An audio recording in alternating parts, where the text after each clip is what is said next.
On a chilly autumn morning, the sound of a metal door clanging shut echoed through the narrow hallways of Millbrook Correctional Facility.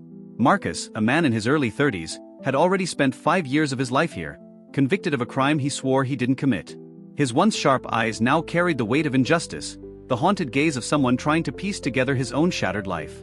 He had been convicted of murdering his business partner during a heated dispute, but Marcus knew the truth: he wasn't the killer. Enter Sarah, a sharp, determined young lawyer who had made a name for herself by taking on impossible cases. She was new to Marcus' case, brought in by a legal aid organization hoping to give him a second chance. The moment Sarah walked into the visitation room, her confident demeanor and sympathetic eyes made her stand out from the other lawyers Marcus had met. This one was different. She wasn't just another attorney going through the motions. "Marcus Jenkins?" she asked as she took a seat, her file already open in front of her. He nodded, unsure of what to expect from this new attorney. "I've gone through your case, and there are things that don't add up. I believe there's enough evidence to at least reopen the investigation." Marcus raised an eyebrow. He had heard this before. Lawyers talking a big game only to abandon him when things got tough. But something in Sarah's voice, in her unwavering gaze, told him she wasn't bluffing. Over the following months, their meetings grew more frequent. Sarah was relentless, sifting through mountains of paperwork, old police reports, and testimonies. She found inconsistencies, things the original defense had missed or ignored. As she dug deeper, Sarah began to believe Marcus more and more, and she became obsessed with finding the truth. But as their professional relationship intensified, so did their personal connection. In a place as cold and desolate as prison, Sarah's warmth became a beacon for Marcus, something to look forward to in his otherwise bleak existence. He knew he shouldn't feel this way, she was his lawyer after all, but he couldn't help it. Their late-night conversations, the way she laughed, the way her eyes lit up when she uncovered a new lead, it made Marcus feel alive again, something he hadn't experienced in years. One evening, after reviewing new evidence Sarah had uncovered that could exonerate Marcus, their conversation drifted away from legal matters. They talked about their lives outside of the case, Sarah's dedication to her career, Marcus's life before prison. The air between them was charged with an unspoken tension. "You know," Sarah said, leaning back in her chair, "I never expected this case to get so personal." Marcus's heart raced, knowing exactly what she meant but unsure how to respond. "You've done more for me than anyone ever has," he replied softly. "I don't know how to thank you." Sarah smiled, but it was a sad one. "You don't need to thank me, Marcus. I believe in you. That's enough." Days turned into weeks, and as the evidence began to mount in Marcus's favor, so did their mutual feelings. But they both knew the line they were walking was thin, dangerously thin. Their bond was both their strength and their undoing. One evening, after a particularly heated exchange about the next steps in Marcus's appeal, Sarah lingered a little too long before leaving. "You can't give up, Marcus," she said, her voice a whisper. She reached out, her hand resting on his. The touch was electric. "I'm not giving up," he replied, his voice low. "Not on this case. Not on you." It was as if the walls between them had finally crumbled. The prison bars, the legal restrictions, the societal rules, they all dissolved in that moment. Sarah leaned in, and Marcus met her halfway, their lips brushing briefly but meaningfully. It was a kiss filled with desperation, hope, and a connection neither of them could deny any longer. But reality struck hard. They both pulled away, knowing the dangers of what had just happened. For Marcus, Sarah was not just his lawyer, she was his lifeline, his hope for freedom. For Sarah, Marcus was more than just a client. He was someone she cared for deeply, someone whose innocence she was determined to prove, no matter the cost.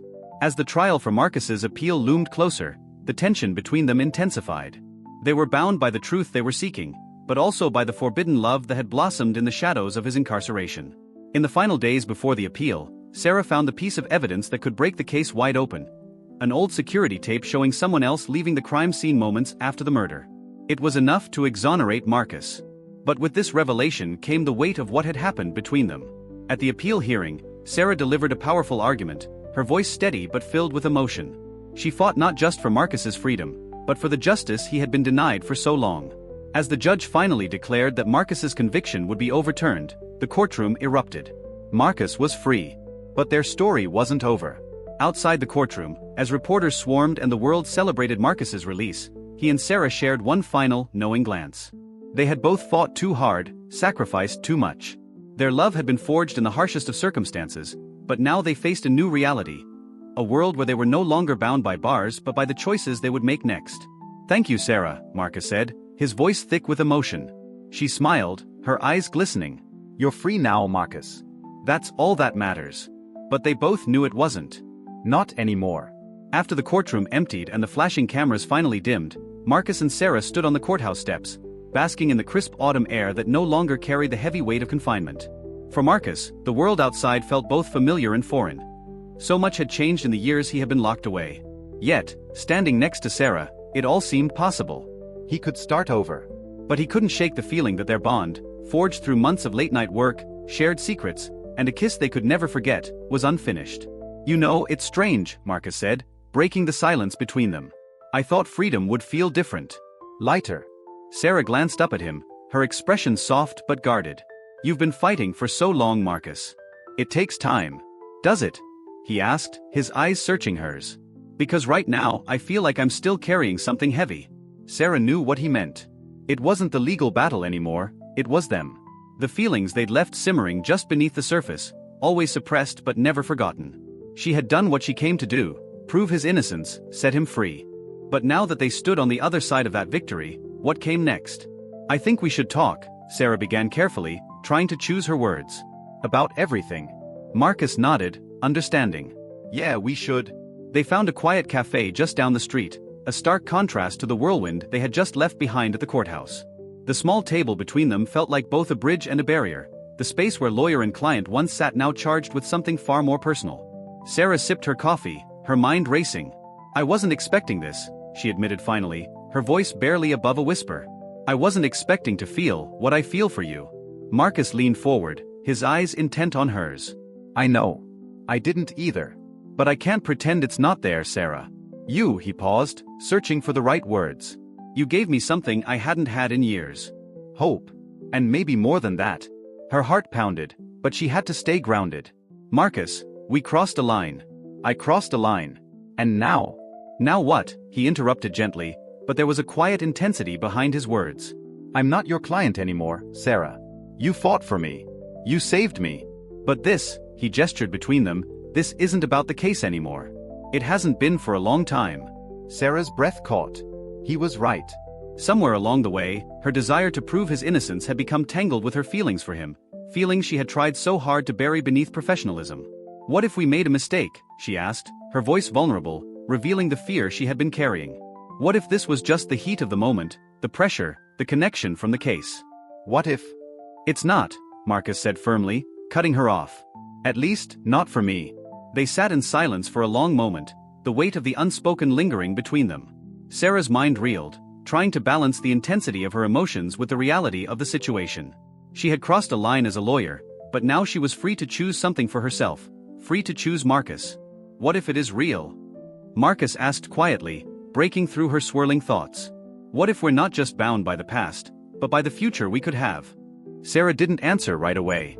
She stared out the window, watching the world move around them. People walked by, living their lives, free of the burdens they had just shed. She turned back to Marcus, her voice steady. "If we do this, it's going to be complicated. People are going to judge, and there's a lot we'll need to work through." Marcus reached for her hand, the touch grounding them both. "I've spent years in prison, Sarah. I can handle complicated." A smile tugged at her lips despite the gravity of their conversation. His resilience, his determination. It had drawn her to him from the start, and it was what made her believe in him now. "Okay," she whispered, her heart racing as she made the decision she had been fighting. "Let's try. But we take it slow." Marcus nodded, his hand tightening around hers. "Slow is good. As long as it's with you." And with that, they took the first step into their uncertain future. Together, they had faced the fight for Marcus's freedom. Now they were about to embark on another journey. One filled with risks, judgments, and a love that had been born in the most unexpected of places. Love behind bars had set them free, but it was up to them to build something real in the world outside. Months passed after Marcus's release, and life began to take on a new rhythm for both him and Sarah. The media frenzy surrounding his case eventually faded, allowing them to live more quietly, away from the eyes of the public. But their journey was far from easy. Sarah continued her work as a defense attorney, taking on new cases, while Marcus tried to rebuild the life he had lost. Every day was a reminder of what the system had taken from him, but also of the freedom he had fought so hard for. He started volunteering at organizations helping wrongfully convicted prisoners, determined to give back, to help others find the justice he had almost lost. Their relationship, though still tender, was tested by the complexities of Marcus's reintegration into society and Sarah's high-pressure career.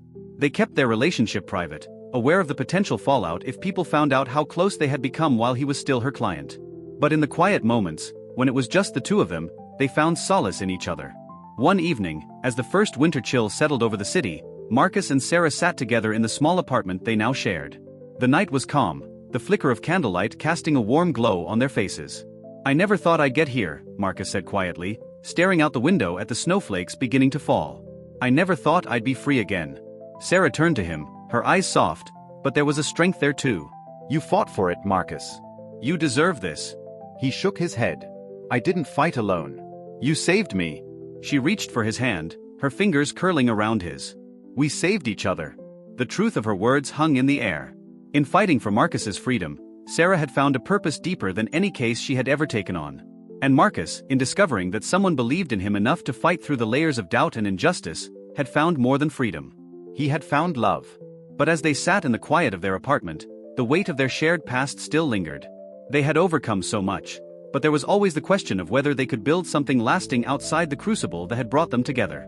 "Sarah," Marcus began, his voice low, "I've been thinking about everything we've been through. Everything you've done for me. And I realized something." Sarah's heart skipped, sensing the shift in his tone. "You gave me my life back," he continued. "You fought for my freedom. And I want you to know, I don't just love you because of that. I love you because you saw me for who I really am, when no one else did." Tears welled in Sarah's eyes as she looked at him, seeing the man who had once been a prisoner and now stood free in every sense of the word. "I love you too, Marcus," she whispered, her voice breaking slightly.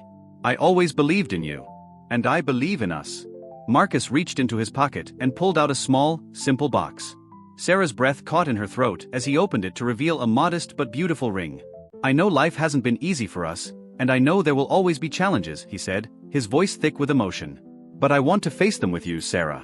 Not as your client. Not as someone you saved. But as the man who loves you. Will you marry me?" For a moment, the world seemed to stop. The years of struggle, the pain, the uncertainty, all of it melted away in the face of the love they had built together. Sarah looked into his eyes, the man she had fought so hard for, and she knew her answer. "Yes," she whispered, tears spilling over. "Yes, Marcus, I'll marry you." In that moment, all the battles they had fought, against the system, against doubt, against their own fears, faded into the background. They had found something worth holding on to, something that had grown stronger through every trial. It wasn't perfect. It wasn't easy. But it was real. As Marcus slipped the ring onto Sarah's finger, they both knew that their love, forged in the most unlikely of places, had given them the strength to face whatever came next. Together. And in that quiet moment, as the snow fell softly outside their window, they found their true freedom, not just from the past, but in the future they would build together, hand in hand.